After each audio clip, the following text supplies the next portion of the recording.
Assalamualaikum dan salam sejahtera bersama saya Siti Nurdiati Zaidi dalam Dunia 11 Pagi. India mendakwa menempatkan ketumbukan tenteranya di sempadan Himalaya bagi menyaingi jumlah tentera China. Ia susulan pertempuran pertengahan bulan lalu. India mendakwa China memulakan ketegangan dengan mengerahkan sejumlah anggota tentera ke sempadan itu. Jurucakap Menteri Luar India Anurag Srivastava memberi amaran hubungan dua negara itu akan bertambah buruk. Dalam pertempuran 15 Jun lalu, 20 anggota tentera India maut. Setiausaha Agung Pertubuhan Bangsa Bersatu PBB Antonio Guterres menggesa dunia memperkukuh kerjasama bagi menangani pandemik COVID-19. Pendekatan sejagat menjadi kunci kejayaan usaha itu. Ketika bercakap bersempena ulang tahun ke-75 Piagam PBB, Guterres berkata, dunia sedang menghadapi ujian besar menangani COVID-19, isu perubahan iklim selain isu ketidakadilan kaum dan ketidaksamaan. Kesemua perkara itu memerlukan penyelesaian menerusi kerjasama semua pihak. Bagi menangani COVID-19, setiap negara perlu diberikan akses sama rata kepada kesihatan selain kerjasama bagi memulihkan ekonomi. Keseluruhan kes COVID-19 di seluruh dunia kini melebihi 9.68 juta. Jumlah kematian mencecah 489,000. Brazil mencatat jumlah tertinggi kematian dalam tempoh 24 jam lalu iaitu 1,097 kes. Amerika Syarikat pula terus mencatat kes tertinggi mengatasi negara lain dengan 2.49 juta. Menteri Keuangan Mexico Arturo Herrera mendedahkan bahawa dirinya positif COVID-19 3 hari selepas pertemuan bersama Presiden Andres Manuel Lopez Obrador. Hadir sama pada pertemuan tersebut ialah Menteri Dalam Negeri serta beberapa pegawai kanan kerajaan. Herrera juga mengadakan pertemuan dengan 2 menteri lagi pada Selasa lalu. Berikutan itu, beliau berkata akan melakukan kuarantin dan bekerja dari rumah. Tempoh perintah darurat di Thailand akan dilanjutkan selama sebulan lagi sehingga akhir Julai.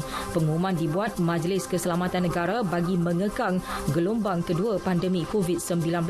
Setiausaha Agung Majlis itu, Jeneral Somsak Rungsita berkata, keadaan di seluruh dunia tetap menjadi kebimbangan walaupun Thailand merekodkan hari ke-31 berturut-turut tanpa jangkitan tempatan. Di New York, seorang pegawai polis ditahan dan didakwa kerana memaut leher seorang lelaki ketika menahan mangsa. Dakwaan itu yang pertama ke atas anggota polis New York sejak kaedah tersebut diharamkan susulan kematian George Floyd. Jika sabit kesalahan, pegawai polis berkenaan, David Afanado, 39 tahun, boleh dihukum penjara 7 tahun. Dalam kejadian itu, mangsa Ricky Bellevue pengsan. Sukan Liverpool dinobatkan juara Liga Perdana Inggeris buat kali pertama selepas 30 tahun susulan kekalahan pencabar terdekat Manchester City kepada Chelsea 1-2 awal pagi tadi. Skuad Jurgen Klopp mengesahkan gelaran ke-19 klub dengan rekod baki 7 perlawanan. Selepas kemenangan 4-0 ke atas Crystal Palace awal pagi semalam, The Reds hanya memerlukan 2 mata untuk mengesahkan kejuaraan. Sementara itu, pengurus Liverpool Jurgen Klopp terharu ketika mendedikasikan gelaran juara Liga Perdana Inggeris buat pertama kali dalam tempoh 30 tahun. Katanya, ia adalah saat yang indah buat semua penyokong. Klopp bagaimanapun menggesa mereka agar tidak berkumpul di sekitar Stadium Anfield. Sebaliknya, mengikuti garis panduan penjarakan sosial bagi mengelak jangkitan COVID-19.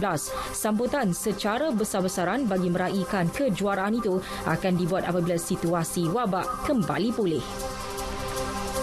Terdahulu pada aksi di Stamford Bridge, Chelsea di depan menerusi gol Christian Pulisic minit ke-36 sebelum City menyamakan kedudukan hasil jaringan Kevin De Bruyne minit ke-55.